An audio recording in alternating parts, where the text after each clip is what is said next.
বিশ্বনবীর বয়স তখন প্রায় 51 বছর। কত বছর? বিশ্বনবীর সবচেয়ে কাছের মানুষ খাদিজা রাদিয়াল্লাহু তাআলা আনহা ইন্তেকাল করেছেন। বিশ্বনবী বড্ড কষ্ট পেলেন, হৃদয়টা ভেঙে খান খান। যিনি ঘরের ভেতরে বিশ্বনবীকে সান্ত্বনা দিতেন, ভালোবাসা দিতেন, বাইরে গেলে কুরাইশরা বকাঝকা করে, অত্যাচার করে, কিন্তু আম্মাজান খাদিজা রাদিয়াল্লাহু তাআলা আনহা ঘরটারে এমন শান্তির নীড় বানায় রেখেছেন, এই ঘরের ভিতরে ঢুকলে বিশ্বনবীর কলিজাটা ঠান্ডা হয়ে যেত।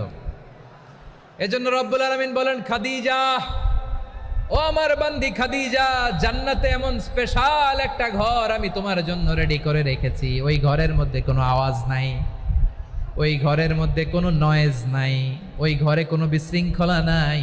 কারণ মক্কার জমিনে আমার নবী কুরাইশদের বিশৃঙ্খলা, নয়েজ আর ঝামেলাগুলোকে উপেক্ষা করে যখন তোমার ঘরের ভিতরে ঢুকতো, ঘরটারে তুমি শান্তির নীড়, ঠান্ডা, নীরব, নিস্তব্ধ, নিঝুম আর শান্তির নীড় বানিয়ে রেখেছ।